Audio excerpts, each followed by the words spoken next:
பழனி அருகே புளியம்பட்டியில் சுயம்பு ஸ்ரீ உச்சினி காளியம்மன் கோவில் கும்பாபிஷேக விழா விமர்சையாக நடைபெற்றது.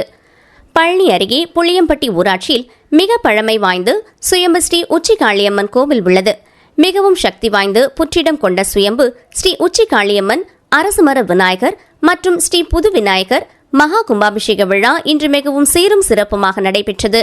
முன்னதாக புனித நதிகளிலிருந்து கொண்டுவரப்பட்ட தீர்த்தங்களால் கோபுர கலசங்களுக்கு அபிஷேக ஆராதனைகள் செய்யப்பட்டு கும்பாபிஷேகம் நடைபெற்றது.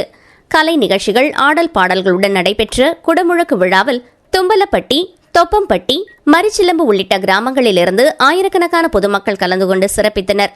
உணவு மற்றும் உணவுப் பொருள் வழங்கல் துறை அமைச்சர் சக்கரபாணி தலைமையில் நடைபெற்ற இக்கும்பாபிஷேக விழாவில் தமிழக உணவு மற்றும் உணவுப் பொருள் வழங்கல் துறை அமைச்சர் சக்கரபாணி உள்ளிட்ட ஏராளமானோர் கலந்து கொண்டனர். கும்பாபிஷேக விழாவில் கலந்து கொண்ட அனைத்து பக்தர்களுக்கும் சிறப்பு அன்னதானம் மற்றும் மரக்கன்றுகள் வழங்கப்பட்டது. பழனியில் தொடர் விடுமுறை மற்றும் ஓணம் பண்டிகையை முன்னிட்டு அடிவாரம் பகுதியில் ஆயிரக்கணக்கான பக்தர்கள் சுவாமி தரிசனம் செய்ய குவிந்தனர்.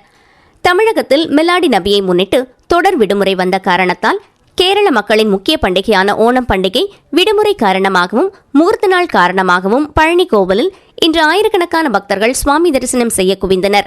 இதனால் அடிவாரம் திரு ஆவினன்குடி கோவில் பகுதியில் கடும் போக்குவரத்து நெரிசல் ஏற்பட்டது.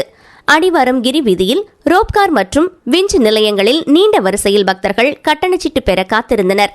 அதேபோல படிப்பாதையிலும் ஆயிரக்கணக்கான பக்தர்கள் மலையேறி சென்றனர். மலைக்கோவிலிலும் கட்டண தரிசனம், இலவச தரிசனம் என அனைத்து வரிசைகளும் பக்தர்கள் சுவாமி தரிசனம் செய்ய நீண்ட வரிசையில் காத்திருந்தனர்.